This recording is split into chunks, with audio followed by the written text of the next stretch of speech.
고린도전서 6장 12절에서 20절 말씀. 모든 것이 내게 가하나 다 유익한 것이 아니요. 모든 것이 내게 가하나 내가 무엇에든지 얽매이지 아니하리라. 음식은 배를 위하여 있고 배는 음식을 위하여 있으나 하나님은 이것 저것을 다 패하시리라. 몸은 음란을 위하여 있지 않고 오직 주를 위하여 있으며 주는 몸을 위하여 계시느니라. 하나님이 주를 다시 살리셨고 또한 그의 권능으로 우리를 다시 살리시리라. 너희 몸이 그리스도의 지체인 줄을 알지 못하느냐? 내가 그리스도의 지체를 가지고 창녀의 지체를 만들겠느냐? 결코 그럴 수 없느니라. 창녀와 합하는 자는 그와 한 몸인 줄을 알지 못하느냐? 일러스되 둘이 한 육체가 된다 하셨거늘.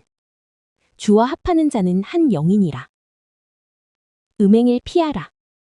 사람이 범하는 죄마다 몸 밖에 있거니와 음행하는 자는 자기 몸의 죄를 범하느니라. 너희 몸은 너희가 하나님께로부터 받은 바 너희 가운데 계신 성령의 전인 줄을 알지 못하느냐.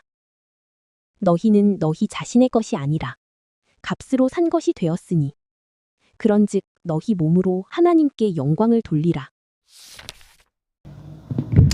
오늘도 지난 시간과 마찬가지의 제목이죠. 너희 자신을 알라라는 제목으로 본문의 말씀을 나눕니다. 오늘 본문에는요. 알지 못하느냐 이 우쿠 오이다테라는 단어가 이게 이제 강한 수사적인 질문인데 수사적인 질문이라는 것은 몰라서 묻는 게 아니라 질문과 답변 형식으로 어떤 이야기를 끌어가기 위해서 먼저 질문하고 그 답변에 맞는 답을 질문에 맞는 답을 이제 달기 위해서 형식적으로 묻는 질문을 말하는 거예요. 수사적 질문. 알지 못하느냐 우쿠 오이다테라는 이런 말이 오늘 15절과 19절에 두 번 나오거든요. 사실은 6장에 이렇게 넘어오자마자부터 우리가 다시 1절부터 쭉 보게 되면 2절과 3절 그리고 9절에 이어서 이미 그러니까 지난 시간에 세 번이나 나왔던 단어입니다. 나왔던 질문. 그러니까 사도 바울은 이 6장에 와서 알지 못하느냐 우쿠 오이다테라는 수사적 질문으로 어떠한 답변들을 나가기 위해서 이런 형식을 띠는 거예요. 그러니까 오늘 본문 속 두 번과 합하면 모두 이제 5번에 걸쳐서 우쿠 오이다테 너희가 알지 못하느냐 이걸 반복해서 질문을 했어요. 바울은 고린도 교인들과 시공을 초월한 우리 성도들에게 지금 묻고 있는 거예요. 너희는 정말로 너희가 누구인지 아느냐. 그래서 여기에서 제목을 너희 자신을 알라라고 이렇게 잡은 겁니다. 오늘 본문 말씀에는 바울이 우리가 누구인지에 대해서 세 가지 중요한 사실을 상기시켜 준다는 것을 우리가 이제 확인하게 될 텐데요. 12절부터 14절을 보게 되면 너희는 주님을 위해서 존재하는 몸이다. 그러고요. 15절부터 17절에서는 너희는 그리스도의 지체다 그럽니다. 그리고 마지막 18절부터 20절에서는 또 너희는 성령의 전 값으로 산 몸이다. 이렇게 이제 답을 달 거예요. 이것은 바울 개인의 주장이 아닙니다. 성경과 또 예수 그리스도의 오심으로 인해서 드러나게 된 우리들의 정체성이에요. 신구약 성경을 통해서 확인할 수가 있는 이 진리를 아는 것, 그 아는 것은 우리의 삶을 근본적으로 다르게 만들거든요. 그래서 사도 바울은 고린도 교인들에게 지금 이 말씀을 해주고 있는 거예요. 첫 번째, 너희는 주님을 위해 존재하는 몸이다. 여기에 대한 말씀을 12절부터 14절에 있는 말씀을 가지고 한번 보겠습니다. 12절부터 14절 다시 한번 같이 봅니다. 모든 것이 내게 가하나 다 유익한 것이 아니요 모든 것이 내게 가하나 내가 무엇이든지 얽매이지 아니하리라. 음식은 배를 위하여 있고 배는 음식을 위하여 있으나 하나님은 이것저것을 다 패하시리라.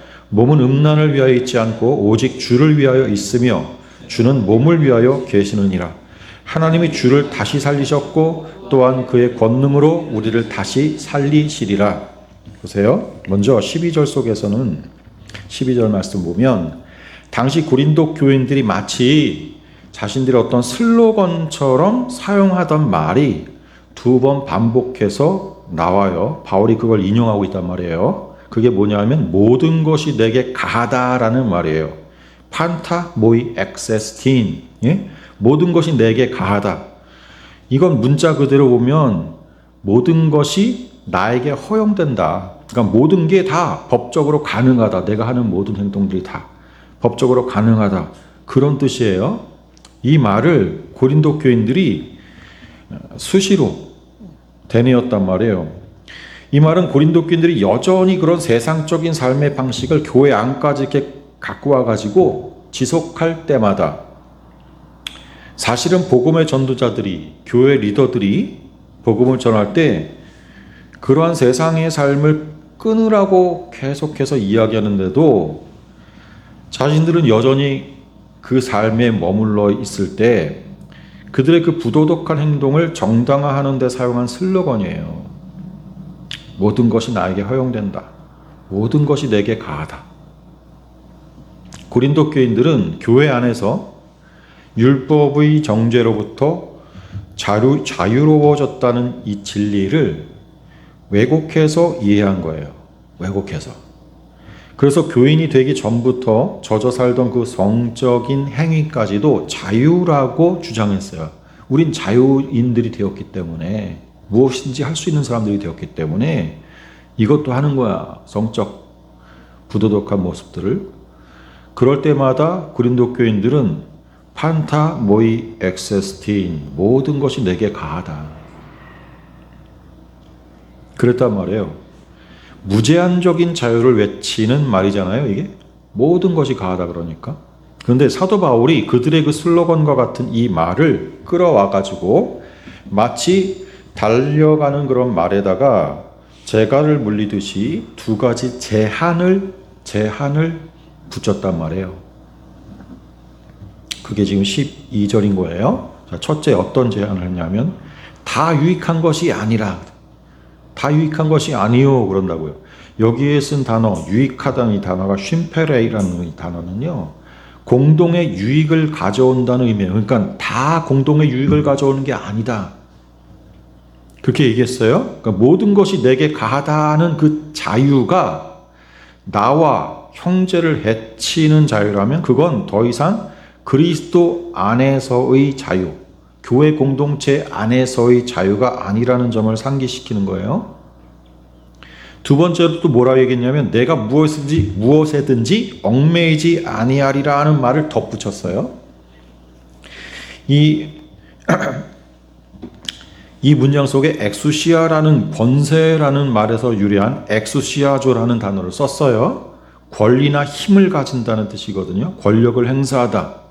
그런 뜻의 말인데 여기서는 바울이 수동태로 써가지고 엑수시아스 데소마이라는 긴 단어로 썼어요. 수동태니까 지배하다가 아니라 지배당하다예요. 권세 아래 놓인다 또 노예가 되다라는 뜻이 되는 거예요. 근데 그 앞에다가 부정의 뜻인 부사, 우쿠를 앞에다가 딱 붙였으니까 바울은 지금 나는 어떤 곳에도 지배당하지 않겠다. 그렇게 덧붙인 거예요. 그러니까 고린도 교인들은 모든 것이 내게 가하다 그러면서 세상의 삶의 방식대로 그냥 여태까지 살아왔던 대로 음행까지도 여전히 행하는 것을 가리켜서 그건 진정한 자유가 아니다. 그건 음행이라는 습관에 지배를 당하는 거고 세속적인 습관의 노예가 되는 것이라는 일침을 놓는 거예요.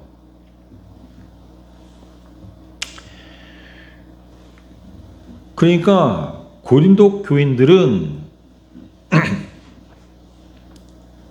내가 무엇이든지 나는 모든 것이 가다라고 생각해서 했던 것들이었었는데 행동에 대해서 사도 바울은 무제한적인 자유가 너희들에게 주어진 것이 아니다. 그리스도께서 피 흘려서 너희들의 죄를 사하시고 율법으로부터 자유롭게 한 것은 그 이후의 삶을 너희들 마음대로 하라고 준 자유가 아니라는 거예요. 구체적인 반박을 이제 13절부터 하거든요. 이제 그 이유들이 이제 계속 나와요. 그 근거들이. 그렇게 말한 근거. 보세요. 음식은 배를 위하여 있고 배는 음식을 위하여 있다. 요 말 역시 고린도 교인들의 슬로건을 뒷받침하기 위한 고린도 교인들이 이야기하는 근거 논리예요. 음식과 배의 관계가 서로를 위해 있는 자연스러운 관계라는 겁니다. 음식이 왜 있냐? 그건 비어있는 위장, 그 배를 채우기 위해 있는 거다. 또 반대로 배는 왜 있는 거냐? 음식을 위해 있는 거야. 그렇게 음식과 배는 서로를 위해서 아주 자연스러운 관계다. 그러니까 음식에 대해서 어떤 건 먹어도 되고 어떤 건 먹어서는 안 된다는 제한은 이제 무의미한 거다. 그래서 과거의 율법에서 정한 그런 음식을 제한하는 것들이 지금은 풀렸지 않냐. 그런 논리에 근거해서 과거 율법에서 금했던 음식들도 더 이상 금하지 않는 거고, 이스라엘 율법에서는 돼지고기는 안 되지만 이 이방 사람들에겐 돼지고기는 주식이었단 말이에요. 늘상 먹는 음식. 거기에 대해서 사도 바울은 자유롭게 먹어도 된다 이야기한 거고, 사도 바울이 그렇게 이야기할 수 있었던 것은 하나님께서 베드로에게 직접 보여주시기도 한 거란 말이에요. 베드로에게 환상으로 보여주신 그것 이전에 사도 바울은 이미 성경의 원리상 그리스도 안에서 그 모든 것이 이제는 다 무의미해졌다는 것을 알고 있었어요. 그래서 가르쳤다고요. 근데 그 가르침을 더 나아간 거예요. 이 사람들을 왜곡시켜서. 그런 논리에 근거해서 남녀 사이에서 일어나는 성행위도 과거에는 이것을 금했었지만 이건 그냥 자연스러운 욕구 아니냐. 그런 자연스러운 욕구를 채우는 거니까 그걸 금하지 않아도 된다. 그렇게 제한하는 것도 마찬가지로 무의미한 거다. 그렇게 정당화시키는 논리로 쓴 거예요. 성욕도 식욕과 마찬가지로 누가 준 거다? 하나님이 주신 거 아니냐. 그러면 음식과 배의 관계처럼 이성 간의 성적 관계를 맺는 것은 제한해서는 안 되는 자연스러운 거다.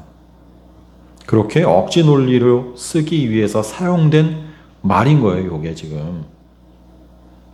이게 음식은 배를 위하여 있고 배는 음식을 위하여 있다. 황당하죠. 우리가 보면.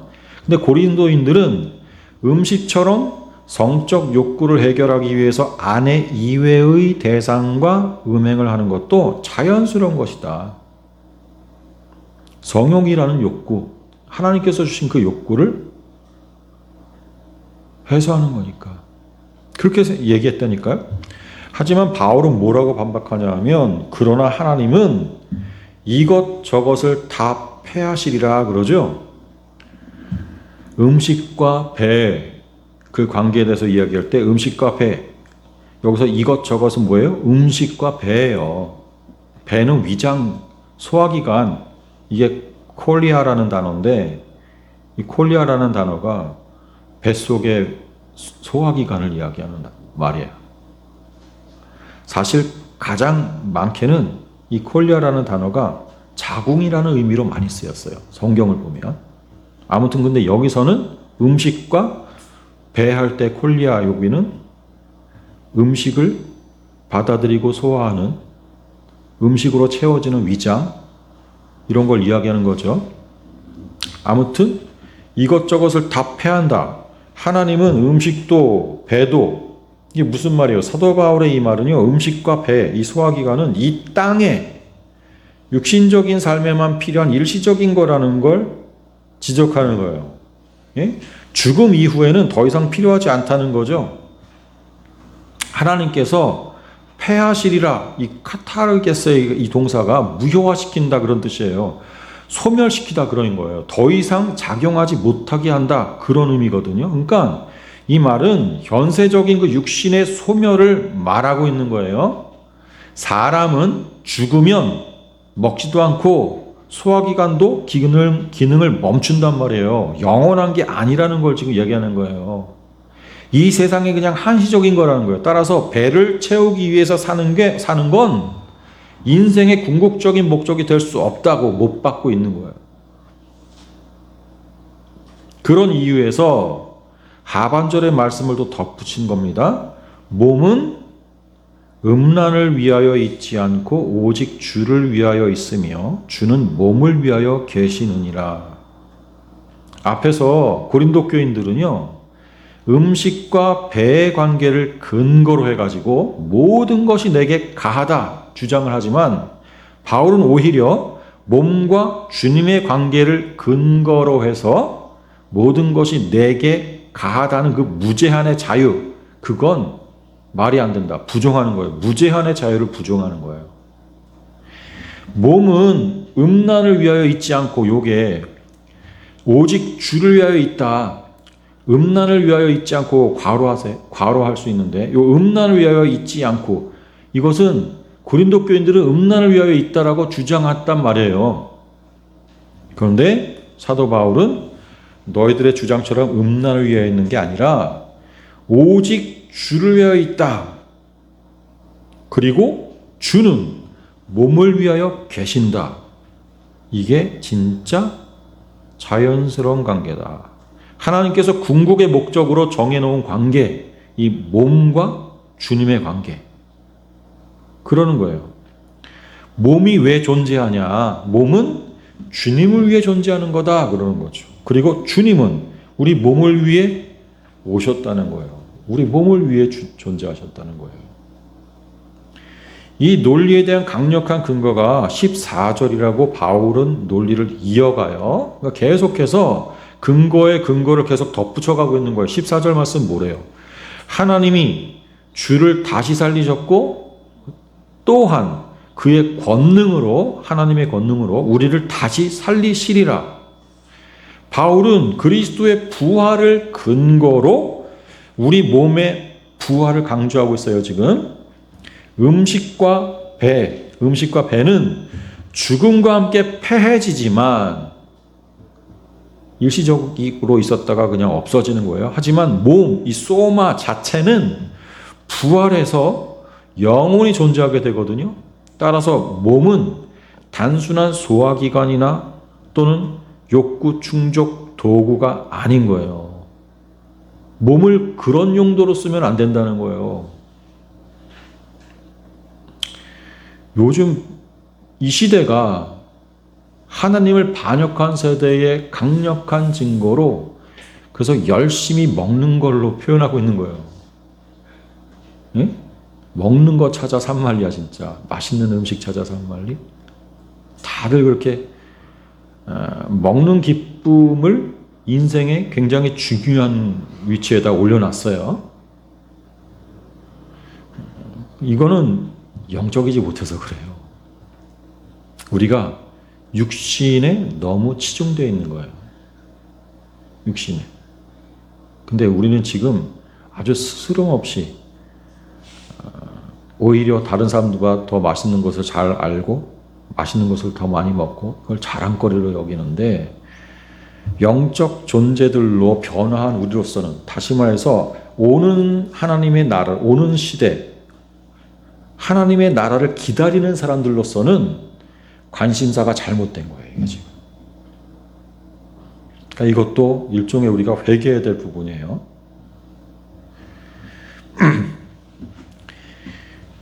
성적 욕구를 찾아서 우리가 얼마나 많은 관음 상태에 있습니까? 특히 미디어가 지금 한창 발전된 확산된 이 시대에 우리가 그걸 통해서 우리의 관심사가 거기 쏠려 있잖아요. 그렇죠? 성적 욕구를 충족하기 위한 도구로 활용한단 말이에요. 영적이지 못해요. 우리는 영원한 목적을 가진 자로 변화된 사람들이에요. 그럼 우리는 영원히 해야 될 일이 무엇인가를 찾고 이 세상을 살 때 그것을 연습해야 되는 거예요. 없어질 것을 여전히 연습하면서 살면 안 된다니까요. 고린도 교인들이 대표적으로 없어질 것을 그렇게 계속 연습하면서 산 거예요. 이것이 영적이지 못하다 그러는 거예요. 사도 바울이 너희는 어린아이와 같다. 또 부시키코스와 같은 사르키코스의 삶을 살고 있구나. 얘기한 거예요. 여기서도 연장선상에 있는 거예요. 똑같은 말 계속 반복합니다. 로마서 8장 11절을 보세요. 로마서 8장 11절 14절까지 같이 한번 읽습니다. 시작. 예수를 죽은 자 가운데서 살리신 이의 영이 너희 안에 거하시면 그리스도 예수를 죽은 자 가운데 살리신 이가 너희 안에 거하시는 그의 영으로 말미암아 너희 죽을 몸도 살리시리라. 그러므로 형제들아 우리가 빚진 자로 돼 육신에게 져서 육신대로 살 것이 아니니라. 너희가 육신대로 살면 반드시 죽을 것이로되 영으로서 몸의 행실을 죽이면 살리니 무릇 하나님의 영으로 인정을 받는 사람은 곧 하나님의 아들이라. 우리가 이 땅 가운데서 해야 될 일이 여기 나와요. 몸의 행실을 죽여야 되는 거예요. 이 세상에서 해왔던 육신이 좋아하고 육신이 해왔던 그 모든 일들을 그냥 그대로 아무 의식 없이 마치 흘러가는 물 속에 나의 몸을 내어 맡기듯이 그렇게 살면 안 된다는 거예요. 육신대로 살면 안 된다니까요. 영으로 인도함을 받는 사람으로서 살아야 돼요. 그래야 하나님의 아들로 우리가 드러나는 거예요. 갈라디아서 말씀도 보세요. 갈라디아서 5장 13절 같이 읽습니다. 시작. 형제들아 너희가 자유를 위하여 부르심을 입었나니 다만 자유를 육체의 기회로 삼지 말고 오직 사랑으로 서로 종노릇하라. 지금 정확하게 고린도인들이 이 반대로 행동했단 말이에요. 고린도 교인들에게 딱 맞는 말씀이 갈라디아서 말씀이네요. 그렇죠? 자유를 육체의 기회로 삼지 말고. 그리스도 안에서 우리 몸은 새로운 정체성을 가지게 되는 거예요. 헬라 철학의 영향을 받았던 그 고린도 교인들은요, 플라톤적인 이원론으로 생각했어요. 그래서 영은 영원한 것이고 몸은 일시적이면서 하찮은 것에 불과하다. 이것이 그런 생각에 사로잡혀가지고 그래서 몸으로 무엇을 하든지 상관없다 여겼던 거예요. 그런 사고 위에서 진리가 너희를 자유케 했다는 이 복음을 딱 겹쳐 놓으니까 섞어 버리니까 이게 복음도 아니고 플라토니즘도 아닌 엉뚱하게 되어 버립니다. 그게 고린도 교인들의 모습이었어요. 근데 바울은 이를 정면으로 반박한 거예요. 몸은 주님을 위하여 있는 거다. 또 주님은 몸을 위하여 계신다. 그러면서 더 확고한 복음의 진리로 너희 자신을 알라면서 알지 못하느냐? 우크 오이다테에 대한 답을 지금 이어가고 있는 거예요. 이걸 몰라? 이걸 알지 못하느냐? 두 번째, 너희는 그리스도의 지체다라고 이제 얘기하는데 15절부터 17절 보세요. 15절부터 17절 말씀인데 이 15절 맨 앞이 원어를 보면 우크 오이다테 너희는 알지 못하느냐로 시작합니다. 우리 한글 성경으로는 이렇게 가운데쯤에 나오지만 제일 앞에 나오는 단어가 우크 오이다테예요. 너희는 알지 못하느냐. 그러면서 뭐라 그랬어요? 너희 몸이 그리스도의 지체인 줄을 알지 못하느냐. 지체가 뭡니까? 이 멜레라는 단어, 이게 몸의 부분을 뜻해요. 몸의 부분. 그러니까 우리는 그리스도의 몸의 일부라는 거예요. 이미 그리스도의 몸의 일부다. 뒤에 12장으로 가서 보면 거기서는 더 자세하게 여기에 대해서 강조하거든요. 우리가 그리스도의 지체인 것에 대해서 장황하게 설명을 해줍니다. 자, 우리 몸이 그리스도의 지체라는 이 사실은 보세요. 이 음행이 얼마나 심각한 죄가 되는지를 경고하는 거예요.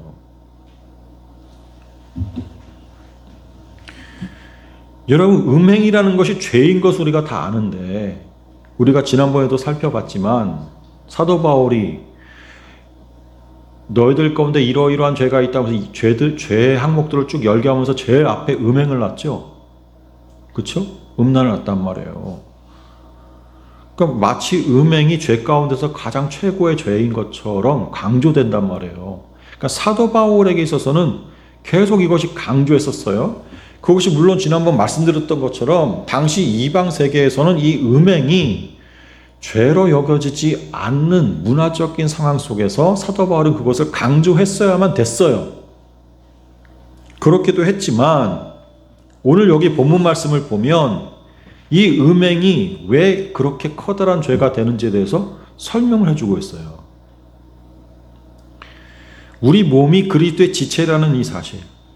음행은 그리스도의 지체, 그리스도의 몸의 일부분이 된 우리 몸을 창녀의 지체로 전락시키는 극악한 행위인 거예요.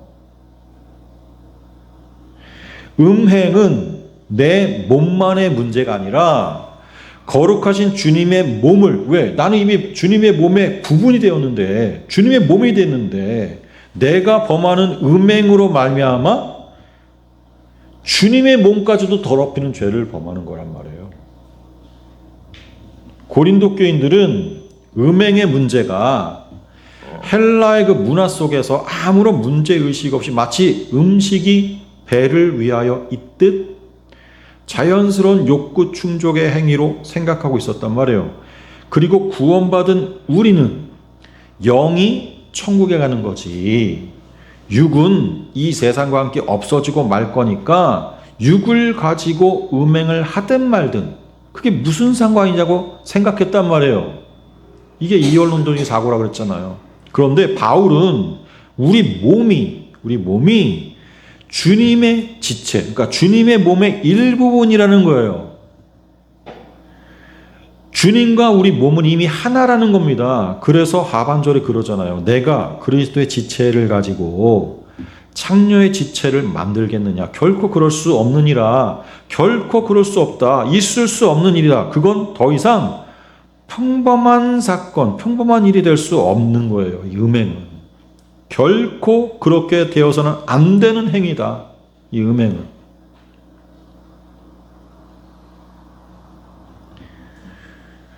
이어지는 16절도 보시면 음행하는 자가 창녀와 한 몸인 줄을 알지 못하느냐 그러잖아요. 이게 창세기 2장 24절에 둘이 한 육체가 될지니라 이 말씀을 인용한단 말이에요. 인용한 거란 말이에요. 그러니까 행위의 반복은 존재의 증명이 되는 거예요. 내가 자꾸만 그렇게 행위를 드러내 보인다는 것은 나는 이런 존재입니다. 스스로 고백하는 거라니까요. 근데 계속해서 나에게 모든 것이 가하다 그러면서 음행을 반복하면 뭐예요? 나는 그리스도의 지체가 아니라 음행하는 대상의 지체다. 그렇게 자신의 정체성을 정하는 거란 말이에요. 여러분, 우리는 믿음으로 존재가 증명되는 거예요. 우리 안에 있는 믿음이 이끌어가는 그 사람의 삶은요, 믿음의 열매가 증거로 나타나게 되어 있어요. 그래서 17절에 그러는 거예요. 17절에 주와 합하는 자는 한 영이니라. 이 원어를 보면 그러나가 앞에 있어요. 원어에 그러나 그러면서 이 대라는 그러나가 있는데, 그러나 주와 합하는 자는 한 영이니라 하면서 앞에 말에 반어로 이제 얘기하는 거예요. 이 합하다는 이 단어는 기본형이 콜라어예요. 이게 붙어있다, 접착되다 그런 뜻이거든요. 이게 강한 그 접착제, 악교, 옛날에는 악교를 접착제로 썼는데 이 아교에서 유래한 단어입니다. 그러니까 딱 붙어 있다. 떨어지지 않도록 완전히 붙어 있고 접착된 그런 것을 콜라오라고 하는데, 근데 이게 이 동사가 분사, 현재, 수동태로 쓰였어요. 그래서 콜로메노스라고 썼어요. 사도 바울은 여기서. 무슨 말이냐면 붙어서 연합되어 있는 상태인데 그게 수동태로 그렇게 됐다니까요. 내가 붙어 있는 게 아니라 붙여져 있는 거예요. 붙여져 있는 거예요. 누군가에 의해서. 누구예요? 당연히 우리와 한 몸 되신 예수 그리스도. 로마서 8장 11절 보세요. 그래서 로마서 8장 11절 말씀도 보면 같이 봅니다. 시작. 예수를 죽은 자 가운데서 살리신 이의 영이 너희 안에 거하시면, 그리스도 예수를 죽은 자 가운데서 살리신 이가 너희 죽을 몸도 그의 안에 거하시는 그의 영으로 말미암아 살리시리라. 누가 살린대요? 하나님께서 살리신다니까요. 주님이 우리 안에 영으로 계시고 믿음을 넣어 주셔서 그 믿음의 이끌림을 받아 주님에게 꽉 붙어 있게 되는 거예요. 그래서 한 영의 상태가 되는 거예요. 그러니까 바울은 음행하지 말라 그렇게 명령하는 것이라기보다 지금 전체적인 맥락에서 오히려 주님에게 붙어 있는 자는 나에게 모든 것이 가하다는 그런 주장을 하면서 음행을 고집하는 게 아니라 주님 안에서 믿음을 갖게 되고 또 음행이 그치게 된다는 말을 하는 거예요. 18절부터 20절에서 또 세 번째로 우리가 누구인가에 대해서 너희 자신을 알라 하면서 너희가 누구인지 아니? 알지 못하느냐? 이렇게 질문하면서 너희는 알지 못하느냐? 질문하면서 또 답을 하는데 한번 18절부터 20절까지 마지막이니까 한번 보겠습니다. 같이 읽습니다. 시작. 음행을 피하라. 사람이 범하는 죄마다 몸 밖에 있거니와 음행하는 자는 자기 몸의 죄를 범하느니라. 너희 몸은 너희가 하나님께로부터 받은 바 너희 가운데 계신 성령의 전인 줄을 알지 못하느냐. 너희는 너희 자신의 것이 아니라 값으로 산 것이 되었으니 그런즉 너희 몸으로 하나님께 영광을 돌리라. 너희는 성령의 전이고 값으로 산 몸이다. 지금 이야기하고 있는데 18절 먼저 보면 이게 명령으로 문장이 시작됩니다. 음행을 피하라 그러거든요. 이 퓨케테란 피하라, 퓨케테. 이게 퓨고 기본형은 퓨고인데 피하라는 거예요. 도망하라는 거예요. 사실은 도망하라. 피하여 도망하라. 이런 말이 이 퓨케테예요. 퓨케가 아니라 퓨게라 그러겠네요. 퓨게테. 강력한 명령형이거든요. 창세기 39장에 보면 여러분 요셉 나오잖아요. 요셉이 그 젊었을 때 혈기왕성한 젊은 청년의 때에 보디발의 아내가 유혹을 했잖아요. 그때 피해서 도망쳤죠. 예? 바로 그거예요. 적극적으로 피해야 되는 거예요. 요셉이 나는 경건한 사람이니까 나는 끝까지 참고 유혹에 빠지지 않을 거야. 그러면서 그 자리에 그냥 있지 않았어요. 그 자리에서 그냥 가만히 참지 않았다고요. 하나님의 눈을 두려워했지만 동시에 유혹의 자리에서 피해 도망했단 말이에요. 아무리 강직한 마음을 먹어도요, 육신의 소욕 앞에서는요, 견디기가 어려워요.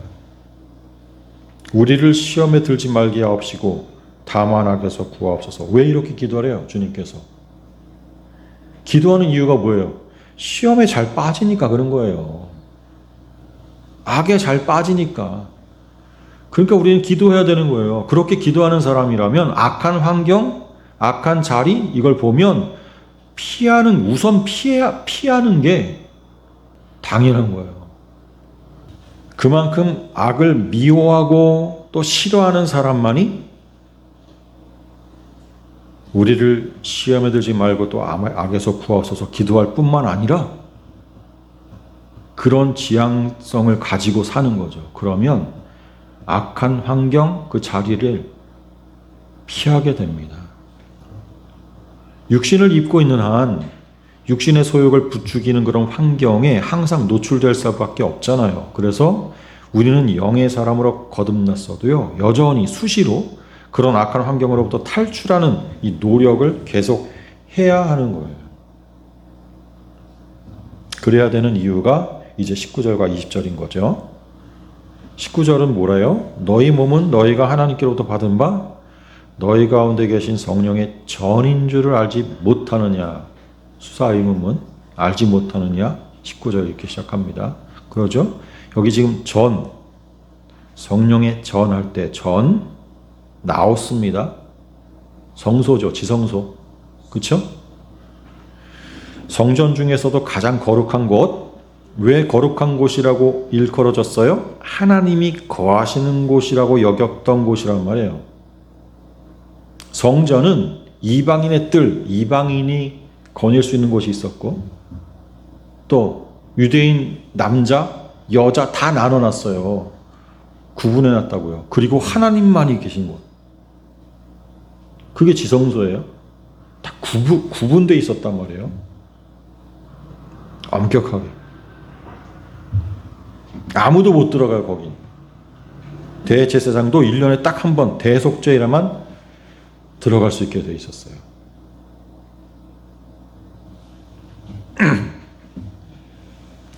이제 그 성소가 아무도 못 들어가는, 하나님만 계신다고 여겨져서 못 들어간 그 성소가 우리 몸이 됐어요. 지금 우리 몸이래잖아요. 그렇다는 건 뭐예요? 하나님 이외에 그 어느 누구도 드릴 수 없는 곳이 우리 몸인 거예요. 여러분의 몸은 그렇게 지극히 거룩하게 된 거예요. 하나님만 구해야 돼요. 하나님이 구하시는 그곳에 다른 어느 누구를 드릴 수가 없는 거예요. 드려서는 안 되는 거예요. 드리면 어떻게 돼요? 죽어요, 그 자는. 내가 좋다고 들어와 그랬다가는 그 사람 죽는다니까요? 죽이는 거예요.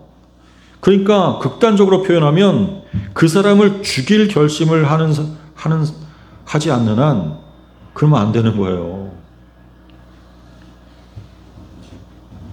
또 그 다음에 보면 너희는 너희 자신의 것이 아니라 그러고서 20절에 값으로 산 것이 되었으니 그러죠. 이 값으로 샀다. 이 티메스라는 단어를 썼는데 이게 가치, 영예, 그 다음에 존경 그런 의미로 쓰이는 말인데 노예 시장에서 값을 주고 산 이미지를 떠올리게 하고 있어요. 지금 사도 바울이. 그 지불한 값, 가치, 영예 그게 뭐예요? 그리스도의 보혈이죠. 베드로전서 1장 18, 19절에 나오죠. 같이 봅니다. 베드로전서 1장 18, 19절 같이 시작. 너희가 알거니와 너희 조상이 물려준 헛된 행실에서 대속함을 받은 것은 은이나 금같이 없어질 것으로 된 것이 아니요 오직 흠없고 점없는 어린 양 같은 그리스도의 보배로운 피로 된 것이니 우리가 구원받았다고 하는 것은 대신 속전을 지불했기 때문인데 그 속전으로 지불된 것은 그리스도의 보배로운 피예요. 우리가 구원받았다는 건 그래서 마귀와 세상의 소유였던 우리, 그 소유로부터 하나님의 소유로 옮겨진 걸 말하는 거잖아요. 마귀와 세상의 소유가 되면 마귀와 세상이 명령하는 대로 살게 되는 거예요. 명령이라고 표현했지만 다른 의미로는 마귀와 세상이 말하는 대로 또 마귀와 세상이 가르쳐 주는 대로 사는 거예요. 마귀와 세상이 하는 명령, 가르침 뭐예요? 피조물인 우리한테 네가 스스로 하나님 되라는 거예요. 네가 스스로 하나님 되라. 좋은 말인 것 같잖아요. 너 스스로 하나님 돼. 이러면 예? 하지만 그건 헛된 거짓말이란 말이에요. 거짓말. 피조물에게 스스로 하나님 되라는 말은 구속력도 없는 말이고 실행력도 없는 말이에요. 불가능한 말을 마치 될 것처럼 하고 있단 말이에요. 이건 거짓말이에요. 그러니까 이건 헛된 말. 빈말, 알맹이 없는 말, 말이 아닌 말. 사단의 말은 다 그거죠. 말이 아닌 말, 말 같지도 않은 말.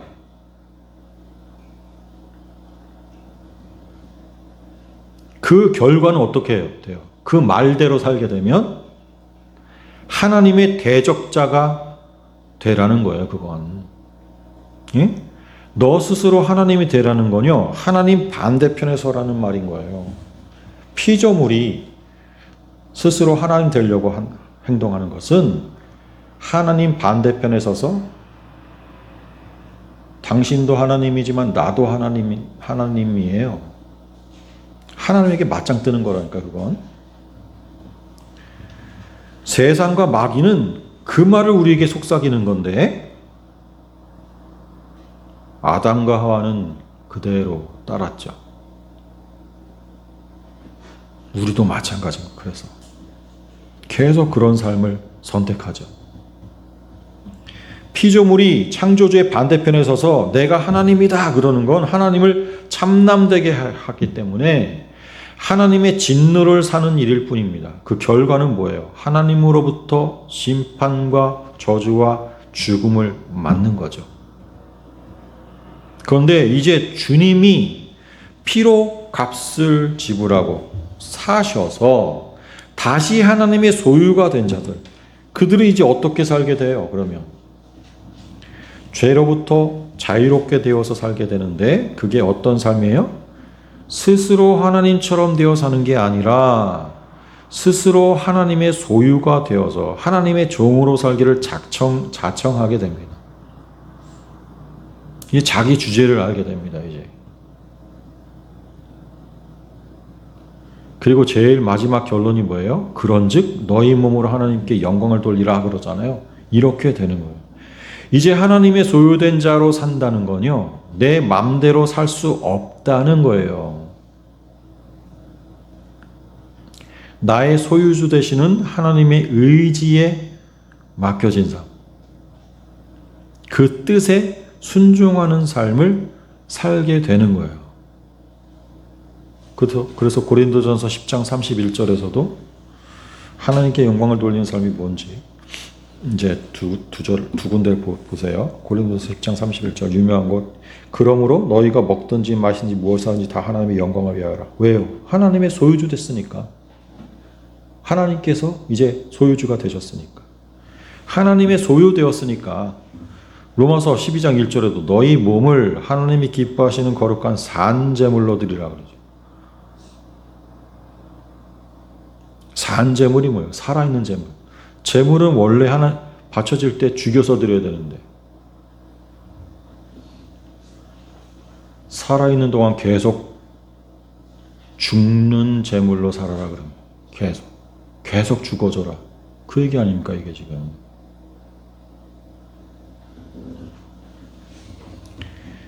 그리스도인의 자유는 그래서 나 스스로를 위한 내가 하고 싶은 거 마음대로 하는 삶이 아닌 거죠. 하나님께서 우리를 죄로부터 자유롭게 주신 것은 죄의 소유물이었던 우리를 이제 하나님의 소유물로 되찾아오셨다는 의미예요. 우리를 죄로부터 자유롭게 해준 다음에 이제는 너 마음대로 살아라, 우리를 그냥 방목시키는 게 아니에요. 자유는 내가 하고 싶은 대로 하는 거죠. 그런데 그 자유를 내가 어떤 정체성으로 그 자유를 행사하는가, 거기에 대해서 사도 바울은 얘기하는 거예요. 이제 너 혼자 스스로의 삶을 사는 게 아니라 하나님의 소유물로 사는 거다. 오늘은 특별히 세 가지를 의되게 얘기해 줬죠. 첫째, 우리는 어떤 존재라는 거예요? 주님을 위해 존재하는 몸. 너의 몸이 주님을 위해서 존재한다. 두 번째는 그리스도의 지체가 되었다. 이미 그리스도의 몸의 일부분이다. 그리고 마지막으로 너희는 아무도 드릴 수 없는 하나님만이 거하시는 하나님의 지성소, 성전이 되었다. 값으로 산 몸이기 때문에, 피로 값주고 산 몸이 되었기 때문에 너희는 하나님의 소유가 되었다. 여기에 대한 내가 누구인가에 대한 이 정체성을 회복하게 되면 우리 삶 가운데서 어떻게 엉뚱한 열매가 나오겠느냐. 고린도 교인들을 향해서 이미 엉뚱한 열매가 풍성하게 맺혀져 있는 고린도 교인들을 향해서 사도 바울은 너희가 누구인지 모르는구나. 지금 얘기하는 거예요. 너희가 누군지 아니? 이 말씀을 하기 위해서 알지 못하느냐 우쿠 오이다테 하면서 지금 6장의 말씀을 이렇게 끌어온 겁니다. 중요한 건 주님의 말씀을 듣고 깨달아 아멘 하지만 살면서 망각하면서 사는 거예요. 자꾸만 내가 어떤 존재인지에 대해서, 특히 이 음행의 문제에 대해서 저는 이 음행이 도대체 왜 어떤 죄일까 구체적으로 좀 알고 싶었는데 본문 말씀에서 그게 왜 그렇게 큰 죄인가?